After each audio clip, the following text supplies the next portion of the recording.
बच्चे को एक ही चीज सिखाई, सबके चरणों को प्रणाम करना सीख जाओ। जब सबके चरणों को प्रणाम करना सीख जाओगे तो अपनी जिंदगी अपने आप सार्थक हो जाएगी। क्या मिलता है प्रणाम करने से? क्या मिलता है नमन करने से? क्या मिलता है? भगवान के चरणों को प्रणाम करो, माता पिता के चरणों को प्रणाम करो, घर के बड़ों को प्रणाम करो, घर के बुजुर्गों को प्रणाम करो। घर के ही नहीं, बाहर का कोई मिल जाए उसको भी नमन करिए। श्री शिवाय नमस्तुभ्यम कहते हुए, प्रणाम करते हुए चलिए। क्या मिलेगा? अगर कुछ नहीं मिलेगा तो मुख से आशीर्वाद तो दे देगा। प्रणाम, कोई नीचे झुककर तुम्हें प्रणाम कर रहा है, कितना भी बेर हो, कितना भी विवाद हो, प्रणाम करने वाले को कोई गाली नहीं देता।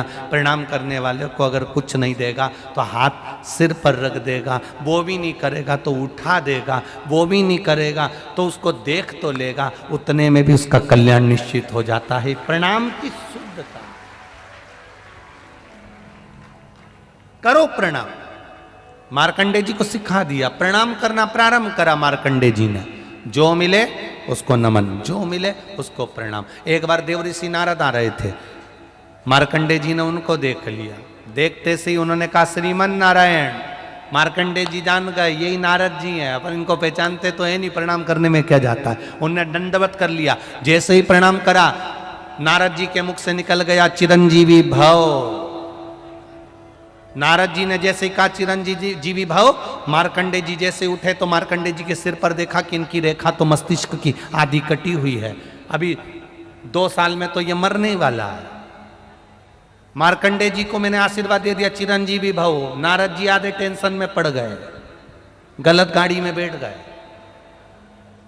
ये भिलाई जा ही नहीं रही है। जाना था भिलाई, पहुंच गए राजनांदगांव, गलत गाड़ी में बैठ गए। अब नारद जी ने विचार करा करूं तो करूं क्या। नारद जी मार्कंडे जी के पिताजी के पास पहुंच गए। मार्कंडू जी से कहा नमन प्रणाम श्रीमन नारायण। देवऋषि नारद ने जैसे ही प्रणाम किया तो मार्कंडू जी ने पूछा क्या बात है? हम आपके बेटे को हमारे साथ ले जाना चाहते हैं। मार्कंडू जी ने विचार करा बेटा मरने वाला तो है, अच्छा है, माता पिता से दूर हो जाएगा, प्राण भी छूटेंगे तो दूर छूटेंगे, ले जाओ, इसको ले जाओ। अब जो जाने ही वाला है उसको लेकर जा रहा हूं, चले जाओ। अच्छा देवऋषि नारद ले जा क्यों रहे हैं? देवऋषि नारद को क्या पड़ी कि इसको लेकर जा रहे हैं? उनको ले जाने का केवल एक ही कारण है। अब मैंने आशीर्वाद दे दिया चिरंजीवी भव। ये आशीर्वाद किसी ना किसी के माथे लुढ़काना पड़ेगा। बहुत चतुर होते हैं नारद जी, बहुत चतुर। अब ये इनको ले गए देवऋषि नारद मार्कंडे जी को। सबसे पहले पहुंच गए देवताओं के पास, सारे देवताओं के पास गए। अब इनकी तो आदत में थी मार्कंडे जी के दंडवत करना। इन्होंने जितने देवताओं के यहाँ जाए वहीं झुक के दंडवत कर दें। देवता इतने खुश, चिरंजीवी भव, चिरंजीवी भव। देवऋषि नारद इतने खुश, गाड़ी चेंज। अब अपनी गाड़ी में ये है ही नहीं, अब तो ये दूसरे की गाड़ी में बैठ गए। देवऋषि नारद इनको इंद्र के पास ले गए। इंद्र ने आशीर्वाद दे दिया चिरंजीवी भव। देवऋषि नारद बोले बहुत बढ़िया महाराज, क्या कहने तुम्हारे, 2 साल में मरने वाला। इंद्र ने नारद जी के चरण पकड़ लिए, तुम्हारे पांव पड़ूं, आशीर्वाद मेरा गड़बड़ हो गया, कुछ मेरे ऊपर कृपा कर दो। देवऋषि नारद बोले हम भी ऐसे ही फंसे थे जैसे तुम फंसे हो, अब तुम जानो। देवऋषि नारद ने जैसे कहा तो इंद्र मार्कंडे जी को पकड़कर ब्रह्मा जी के पास ले गए। ब्रह्मा जी के चरणों में जैसे ही मार्कंडे जी ने दंडवत करी तो ब्रह्मा जी ने आशीर्वाद दे दिया चिरंजीवी भव।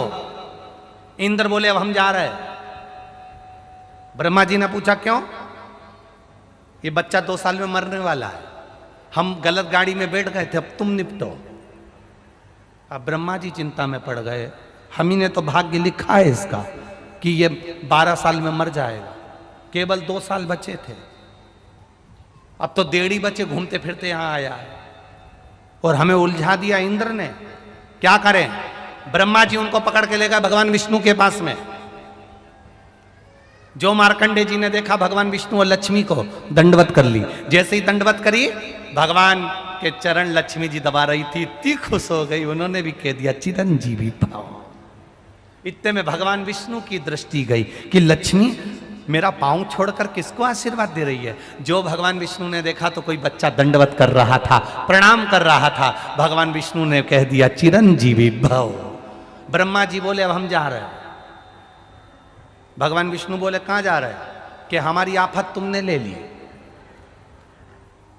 क्या हुआ? भगवान विष्णु ने पूछा तो ब्रह्मा जी बोले इसकी लेखनी में लिखा है ये मर जाएगा 12 साल में, 1.5 साल बचे हैं। भगवान विष्णु ने लक्ष्मी जी से कहा तू हर किसी को आशीर्वाद दे देती रही है। लक्ष्मी जी बोली मेरे से गलती हो गई थी, तुमने काहे को गलती करी? तुम तो चतुर थे, तुम्हारा नाम चतुर नारायण है, फिर काहे को आशीर्वाद दिया? भगवान विष्णु ने मन में सोचा अब क्या करे। भगवान विष्णु बोले सारे देवताओं के लिखे को पलटने वाला तो केवल एक ही है, और वो देव अधिदेव महादेव है। भगवान विष्णु ने मार्कंडे जी का हाथ पकड़ा, जंगल में ले जाकर बिठा दिया। जंगल में ले जाकर बिठाकर कहा कि यहां पर एक शिवलिंग लेकर स्थापना कर ले, पूजन करना प्रारंभ कर दे। एक बड़ा सा पत्थर उठाकर लेकर आ गए शिवलिंग की आकृति का और रख लिया और उसकी आराधना करना प्रारंभ करी। जल चढ़ाए, बेलपत्री चढ़ाए, पत्ती चढ़ाए, फूल चढ़ाए। भगवान विष्णु चले गए, अकेला शिवलिंग और अकेला मार्कंडे पूजन में ऐसा लीन हो गए, एकांतेश्वर महादेव की भक्ति में ऐसे लीन हो गए, ऐसे लीन हो गए। बार बार भगवान विष्णु लक्ष्मी जी को भेजते, देख के आ महादेव आए कि नहीं आए? क्या भी नहीं आए, नहीं आए। मरने में केवल 2 दिन बाकी थे। यमराज ने अपनी सेना तैयार करी, मरने में 2 दिन बाकी थे। 2 दिन पूरे हो चले, 2 घंटे बाकी थे, 2 घंटे पूरे हो चले, 2 मिनट बाकी थे, 2 मिनट पूरे हो चले और शंकर भगवान का शिवलिंग मार्कंडे जी पकड़े थे। 2 सेकंड में यमदूत नीचे आ रहे थे यमराज के साथ। इतनी देर में महादेव प्रकट होकर कहते हैं मेरा बच्चा कहीं नहीं जा सकता, चिरंजीवी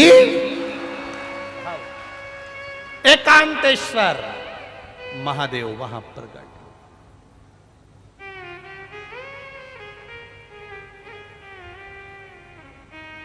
जिनकी पत्रिका देखकर, जिनके ज्योतिषाचार्य ब्राह्मण विद्वान भूदेव, जिनको दुनिया के लोग कह दें कि तेरी आयु कम है, उसे एकांत में शंकर जी का मंत्र जपना चाहिए। अगर शिवलिंग की पूजन भी नहीं कर सको तो एकांत